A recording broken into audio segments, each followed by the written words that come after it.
les rendez-vous de l'écho sur Grand Lille TV avec la Caisse d'épargne. La Caisse d'épargne, vous êtes utile. Bonjour à toutes et à tous et bienvenue dans cette nouvelle édition du Rendez-vous de l'écho. Aujourd'hui, en notre compagnie, Louis Delaoustre. Bonjour. Bonjour. Vous êtes cofondateur de l'entreprise Potluck. On va y revenir vraiment en détail pendant ces 6-7 minutes. C'est de l'intelligence collective, une démocratie commerciale en deux mots. Votre concept, à vous, votre métier finalement avec Potluck, c'est quoi ? Alors, notre métier et notre mission, c'est de remettre le citoyen et le consommateur, le client, au cœur du processus décisionnel des gens avec lesquels on travaille. On travaille avec différents acteurs, on travaille évidemment avec des municipalités. Donc, notre objectif, c'est de définir comment repositionner, par exemple, un centre-ville en fonction des attentes des citoyens, en fonction de ce qu'ils font aujourd'hui, de la manière dont ils consomment, mais aussi en fonction de leurs attentes. On fait la même chose avec des gestionnaires de grandes enseignes. Leur objectif, c'est de parfaitement comprendre leur clientèle, savoir ce qu'ils veulent, ce qu'ils attendent, etc. Et on le fait aussi pour des projets immobiliers, donc dans le cadre de développement de nouveaux projets. Quand on souhaite s'adresser à une population en particulier, on aimerait savoir ce qu'elle attend et ce dont elle a besoin, etc. Donc en termes de commerce, mais aussi en termes d'usage, comment les gens souhaitent utiliser les nouveaux bâtiments qui vont arriver dans les grandes villes, etc. Donc notre objectif, c'est super simple, c'est remettre le citoyen et le consommateur au cœur du processus décisionnel pour aider nos clients à comprendre leurs clients et donc pour adapter une offre ou une programmation des services, etc. à ces gens-là. Et cette compréhension, cette programmation, finalement, ces données-là, les entreprises ne savent pas le faire elles-mêmes en interne ou c'est compliqué à gérer ? Alors, en fait, il y a toujours eu des gens qui ont permis de faire des études pour comprendre les attentes des citoyens.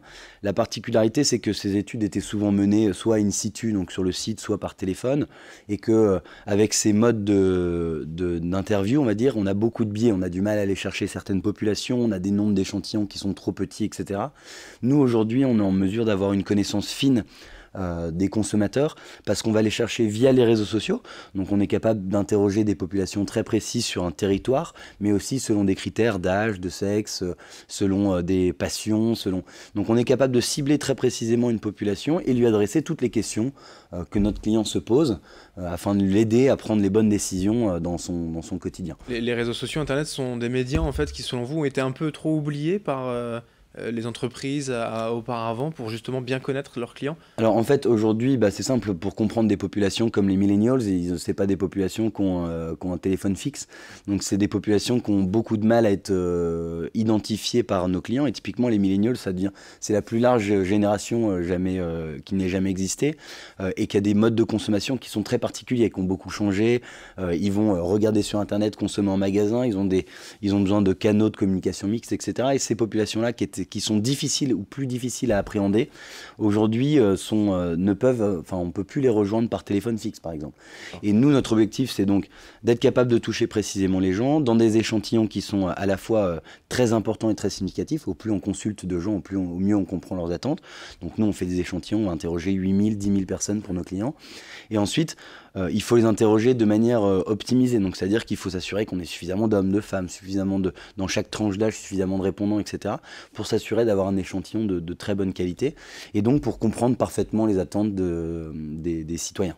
Alors pour revenir quand même un peu sur l'historique, puisque l'histoire est assez sympathique, en tout cas assez inhabituelle, c'est une société que vous avez créée au Canada, qui est de retour à Lille. Comment ça s'est passé finalement ? Alors en fait, mon associé et moi avions fait nos études à HEC Montréal, donc au Canada, et à l'issue de nos études, pendant la dernière année, on a eu l'idée de ce concept. Notre idée était encore un peu éloignée, on passait pas par les réseaux sociaux à l'époque, mais on avait déjà compris quelque chose d'important, on s'était dit que dans chaque quartier, il y avait personne qui comprenait mieux les attentes et les besoins en termes de commerce que les gens qui vivent dans le quartier.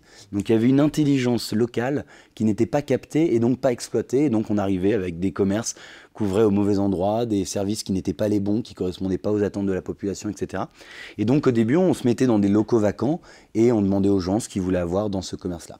On s'est rendu compte que c'était à la fois une démarche dans laquelle les citoyens étaient prêts à s'impliquer et que c'était une information qui était très précieuse pour les gens qui souhaitaient ouvrir des nouveaux commerces, améliorer leur offre commerciale ou des choses comme ça.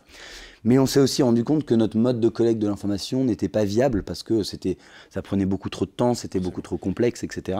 Et donc on a développé toute une expertise pour faire ce même exercice, c'est-à-dire aller à la rencontre des gens, mais via les réseaux sociaux, pour leur adresser les questions importantes qui les concernent. Quand on parle d'un centre commercial, une maman qui fait ses courses régulièrement en centre commercial est très contente d'être impliquée, de pouvoir choisir quelles vont être les prochaines enseignes, quels vont être les prochains services qu'il va y avoir près de chez eux.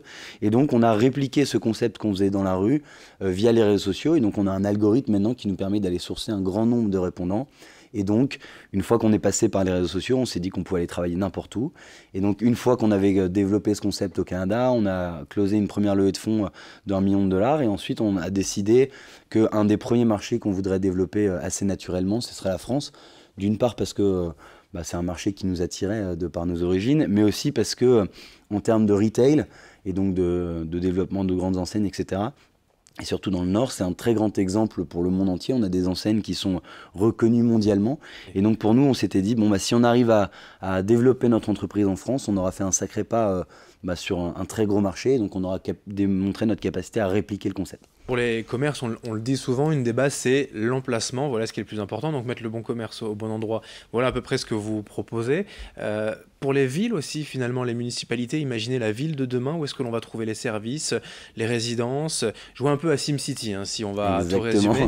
Mais c'est un peu ce que vous proposez, même aussi aux administrations, aux institutions. Exactement. Donc là, dans nos 3 clients, quand on parle des municipalités, ils ont souvent, on remarque dans les villes moyennes en France, il y a une grosse désertification des centres-villes. Et surtout, le centre-ville de demain va se reconcentrer. Il sera moins grand, il y aura moins de commerce, mais il va se reconcentrer autour de l'essentiel. Et l'idée, c'est, on ne peut pas développer... Ce qui était fait auparavant, c'était qu'on prenait ce qu'on appelait des données top-down. Donc on prenait la consommation d'un Français moyen, on regarde combien il y a de Français sur la zone, et du coup, on arrive à définir le nombre de mètres carrés de boucherie qu'il faut, le nombre de mètres carrés de boulangerie, etc. Sauf que nous, notre concept, c'est de dire qu'il n'y a pas de Français moyens et il n'y a pas de villes qui sont toutes identiques. Et donc, si on veut comprendre les spécificités de chaque ville, on ne peut pas se baser sur des données génériques du Français moyen, mais il faut comprendre les attentes spécifiques de chaque quartier, de chaque ville. Et donc, nous, aujourd'hui, grâce à notre outil, on est en mesure d'interroger des milliers de personnes pour comprendre les attentes spécifiques de chaque citoyens et consommateurs pour définir du coup les attentes globales et aider les administrations à réorienter leur centre-ville, à redéfinir le commerce en fonction des attentes de leurs consommateurs, etc. Et donc voilà, nous, à la place d'avoir une donnée générique qu'on dit top-down, nous on va faire du bottom-up, on va interroger des milliers de personnes pour comprendre leurs attentes précises et donc pour être en mesure de développer un centre-ville qui corresponde parfaitement à leurs attentes. Et toutes ces infos sont à retrouver sur votre site internet, potlock.com, tout simplement. Merci Louis Delaoustre. Avec plaisir, merci de m'avoir accueilli. Aujourd'hui donc pour ce rendez-vous de l'écho. Merci à vous de nous avoir suivis. Dans un instant, d'autres informations à suivre. Les rendez-vous de l'écho sur Grand Lille TV avec la Caisse d'épargne. La Caisse d'épargne, vous êtes utile.